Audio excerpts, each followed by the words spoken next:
তো ওয়েলকাম বন্ধুরা jobs news academy YouTube চ্যানেলে। তো বিএসএফ অর্থাৎ বর্ডার সিকিউরিটি ফোর্সে তোমাদের কনস্টেবল জেনারেল ডিউটি পোস্টে নিয়োগের জন্য একটি নতুন ভ্যাকেন্সির নোটিফিকেশান রিলিজ করা হয়েছে এবং আবেদনও তোমাদের কিন্তু এখানে অলরেডি স্টার্ট হয়ে গেছে। তোমরা কিন্তু এখানে মেল অ্যান্ড ফিমেল ছেলে মেয়ে উভয় কিন্তু আবেদন করতে পারবে এবং আবেদন করার পর তোমাদের কিন্তু এখানে কোনো রকম লিখিত পরীক্ষা এবং ফিজিক্যাল কিন্তু তোমাদের নেওয়া হবে না। এবং তোমাদের কিন্তু এখানে যে আবেদন যে তোমাদের চলছে সেটি কিন্তু বিএসএফের অফিসিয়ালি ওয়েবসাইটে তোমাদের কিন্তু আবেদন চলছে।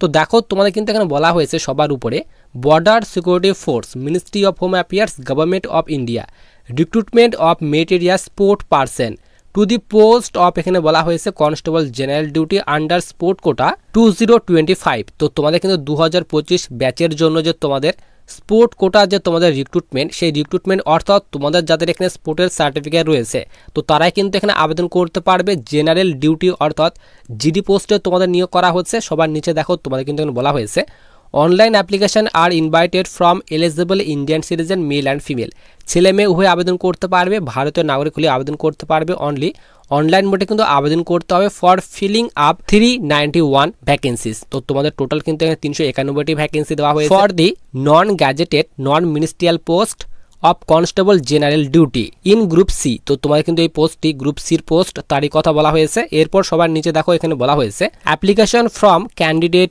Will be accepted through online mode only, no other mode for submission is allow. তো অনলি অনলাইন মোডে কিন্তু আবেদন করতে হবে, বাকি মোডে আবেদন করলে তোমাদের ফর্মটি কিন্তু অ্যাকসেপ্ট করা হবে না, তারই কথা বলা হয়েছে।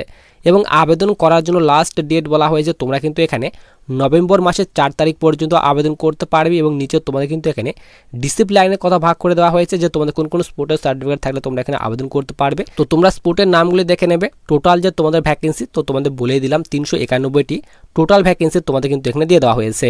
এবং তোমাদের যে ভ্যাকেন্সিটা দেওয়া হয়েছে 391টি, তো তোমাদের কিন্তু ভ্যাকেন্সির পরে কিন্তু বাড়ার কিন্তু সম্ভাবনা রয়েছে, তারও কথা তোমাদের কিন্তু এখানে বলে দেওয়া হয়েছে। নিচে তোমাদের পে স্কেল অ্যান্ড আদার্স যে তোমাদের অ্যালাউন্স রয়েছে সেই আদার্স অ্যালাউন্সের কথা বলা হয়েছে। তো তোমাদের পোস্টের নেমের কথা বলা হয়েছে কনস্টেবল জেনারেল ডিউটি পোস্টে নিয়োগ করা হচ্ছে, লেভেল 3-এর বেতন দেওয়া হবে। বেসিক পে বলা হয়েছে 21,700 থেকে বেতন স্টার্ট হবে এবং তোমরা কিন্তু এখানে 69,100 করে প্রতি মাসে বেতন পাবে। এর সঙ্গে সঙ্গে আদার্স যে তোমাদের অ্যালাউন্স রয়েছে সেই আদার্স অ্যালাউন্সও তোমাদের যোগ হবে, তারও কথা বলা হয়েছে। এরপর দেখো এলিজিবিলিটি ক্রাইটেরিয়া, তো এখানে বলা হয়েছে কনস্টেবল জিডি। তো জিডি পোস্টে আবেদন করার জন্য বয়স বলা হয়েছে 18 বছর থেকে 23 বছর বয়সের মধ্যে বয়স হতে হবে। এডুকেশনাল কোয়ালিফিকেশন বলা হয়েছে ম্যাট্রিকুলেশন, শুধুমাত্র 10th পাস, শুধুমাত্র যাদের 10th পাস করা রয়েছে তারা আবেদন করতে পারবে। এর সঙ্গে সঙ্গে তোমার কিন্তু স্পোর্টের কিন্তু অবশ্যই কিন্তু সার্টিফিকেট থাকতে হবে, যেহেতু তোমাদের এই ভ্যাকেন্সিটি স্পোর্ট কোটার ভ্যাকেন্সি। তো তার জন্য তোমাদের কিন্তু এখানে 10th পাসের সঙ্গে সঙ্গে স্পোর্টের সার্টিফিকেটও কিন্তু এখানে থাকতে হবে। এরপর দেখো তোমাদের এখানে বয়সের ছাড় দেওয়া হয়েছে। তো তোমরা যারা SC ST রয়েছে 5 বছর পর্যন্ত বয়সে ছাড় পাবে এবং ওবিসিরা তোমরা কিন্তু এখানে 3 বছর পর্যন্ত বয়সে ছাড় পেয়ে যাবে, তারই কথা বলা হয়েছে। এরপর দেখো তোমাদের এখানে ফিজিক্যাল স্ট্যান্ডার্ডের কথা বলা হয়েছে। তো তোমাদের কিন্তু আমি প্রথমে বলে দিলাম তোমাদের কিন্তু এখানে কোনো রকম ফিজিক্যাল কিন্তু নেওয়া হবে না, PET কিন্তু নেওয়া হবে না, অর্থাৎ ফিজিক্যাল ইফিসিয়েন্সি টেস্ট অর্থাৎ মাঠ কিন্তু নেওয়া হবে না, শুধুমাত্র তোমাদের কিন্তু এখানে PST নেওয়া হবে, অর্থাৎ ফিজিক্যাল স্ট্যান্ডার্ড টেস্ট চেক করা হবে। শুধুমাত্র হাইট চেস্ট মেজারমেন্ট করা হবে। তো হাইট বলা হয়েছে ছেলেদের ক্ষেত্রে এখানে 170 সেন্টিমিটার এবং মেয়েদের ক্ষেত্রে বলা হয়েছে 157 সেন্টিমিটার তোমাদের হাইট হতে হবে, তার কথা বলা হয়েছে।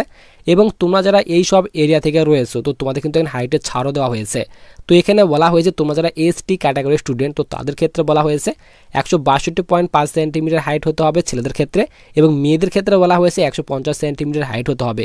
এবং তোমরা যারা নর্থ ইস্টার্ন স্টেট থেকে রয়েছো ST ক্যাটাগরির স্টুডেন্ট তো তাদের ক্ষেত্রে বলা হয়েছে 157 সেন্টিমিটার তোমাদের হাইট হতে হবে ছেলেদের ক্ষেত্রে, এবং মেয়েদের ক্ষেত্রে বলা হয়েছে 147.5 সেন্টিমিটার হাইট হতে হবে, তারই কথা বলা হয়েছে। এবং তোমরা যারা এখানে গাড়োয়ালি, কুমায়ুনি, গোর্খা, ডোগরা, মারাঠাস রয়েছে তো এইসব স্টেট কিংবা ইউটি থেকে তোমরা যারা রয়েছো তো তাদের ক্ষেত্রে এখানে বলা হয়েছে 165 সেন্টিমিটার তোমাদের হাইট হতে হবে ছেলেদের ক্ষেত্রে, এবং মেয়েদের ক্ষেত্রে কিন্তু এখানে 155 সেন্টিমিটার তোমাদের হাইট হতে হবে, তারই কথা বলা হয়েছে।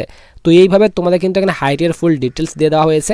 চেস্টের কথা বলা হয়েছে নর্মালের চেস্ট কিন্তু এখানে তোমাদের 80 সেন্টিমিটার চেস্ট হতে হবে এবং 5 সেন্টিমিটার এক্সপেনশন করতে হবে, অর্থাৎ 80 থেকে তোমাদের চেস্ট কিন্তু এখানে 85 সেন্টিমিটার চেস্ট করতে হবে, তারই কথা বলা হয়েছে। এবং তোমাদের চেস্টের নিচে ছাড় দেওয়া হয়েছে, তো তোমরা এই ডিটেলসগুলো দেখে নেবে। এরপর পিএসটির পর তোমাদের মেডিকেল এক্সাম নেওয়া হবে, তো মেডিকেলের ফুল ডিটেলস এখানে দিয়ে দেওয়া হয়েছে। এরপর হাউ টু অ্যাপ্লাই, কীভাবে আবেদন করবে। তো তোমাদের প্রথমে আমি বলে দিলাম অনলাইন মোডে আবেদন করতে হবে। এখানে বলা হয়েছে online application mode will be open. তো তোমাদের কিন্তু এখানে 16/10/2025 থেকে আবেদন স্টার্ট হয়ে গেছে এবং লাস্ট ডেট বলা হয়েছে তোমরা কিন্তু এখানে নভেম্বর মাসের 4 তারিখ পর্যন্ত আবেদন করতে পারবে। বিএসএফ এর অফিসিয়ালি ওয়েবসাইট থেকে কিন্তু তোমাদের অনলাইন মোডে আবেদন করতে হবে, তারই কথা কিন্তু এখানে বলা হয়েছে। তো এই অফিসিয়ালি যে ওয়েবসাইটের লিঙ্কটি সেটি কিন্তু আমি টেলিগ্রাম চ্যানেলে দিয়ে রাখবো এবং টেলিগ্রাম চ্যানেল লিঙ্ক কিন্তু ভিডিওর ডিসক্রিপশন বক্সে দেওয়া রয়েছে।